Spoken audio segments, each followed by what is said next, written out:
Баршаларыңызға сәлем қыздар, көріп тұрғандарыңыздай бүгін сіздермен бірге осындай басқа тағатын диадемаларды жасайтын боламыз. Видеоны көрмес бұрын ең алдымен арнама тіркеліп, лайк басып қолдап кетіңіздер. Бізге керегі осындай арнайы сым темір қажет және қайшы, мінекей және осындай основа қажет болады. Және өзіңіздің қалауыңыз бойынша әртүрлі моншақтарды пайдалансаңыздар болады. Мен арасына осындай таза хрустальды тастарды пайдаланамын. Менде арнайы құрал жоқ, сымды кесетін, сондықтан қайшыны пайдаланатын боламын. Өзіңізге керегінше етіп сымды кесіп аламыз.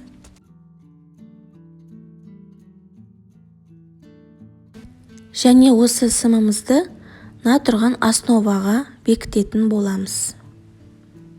Қараңыздар, мінекей, мына басын алып, осы основамызға бірнеше рет орап шығатын боламыз. Мінекей. Қатты қысып жіберіңіздер. Енді өздеріңіздің қалауларыңыз бойынша, өзіңіздің фантазияңыз бойынша әртүрлі етіп жасасаңыздар болады. Мен өзімнің ойымша жасап жатырмын. Сіздер басқаша етіп жасасаңыздар да болады.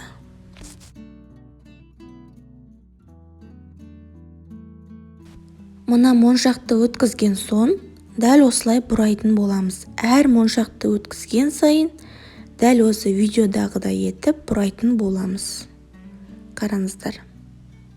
Енді таза тастан қосатын боламыз, араластырып. Сонда әдемі көрінетін болады. Мінекей. Бұны да дәл жаңағыдай етіп бұраймыз.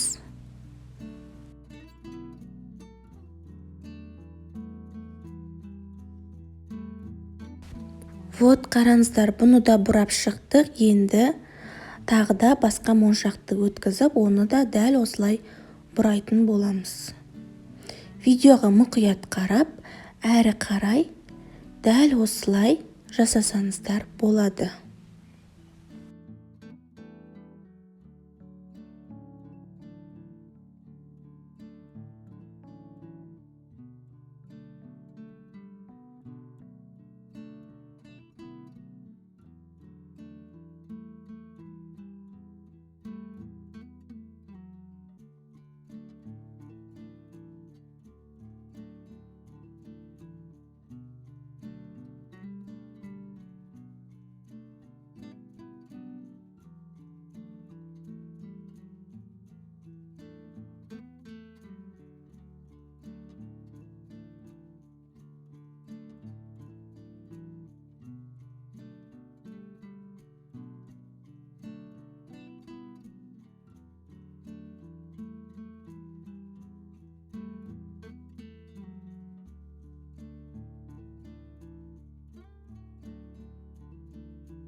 Енді қараңыздар, мына тұрған жапырақтан тағы да екеу жасаймыз. Мінекей, екеу жасадық, сонда үшеу болды. Мінекей. Бұл арт жағында тұрады, сондықтан кішкене объем берсін деп үшеу етіп жасадым.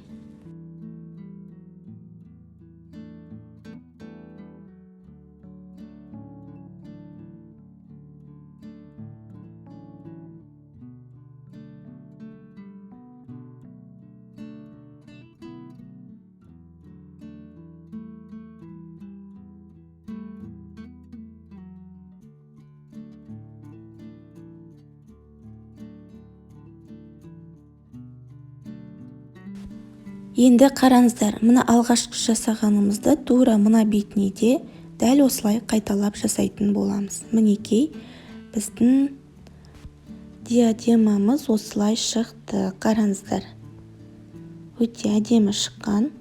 Сіздер өздеріңіздің фантазияларыңыз бойынша жасасаңыздар болады. Менікі осылай шықты. Мына үлкендеу диадеманы алдыңғы жолы жасаған болатынмын. Қараңыздар, бұл да өте әдемі. Сіздер өздеріңіздің фантазияларыңыз бойынша үлкендеу, кішілеу етіп жасасаңыздар болады.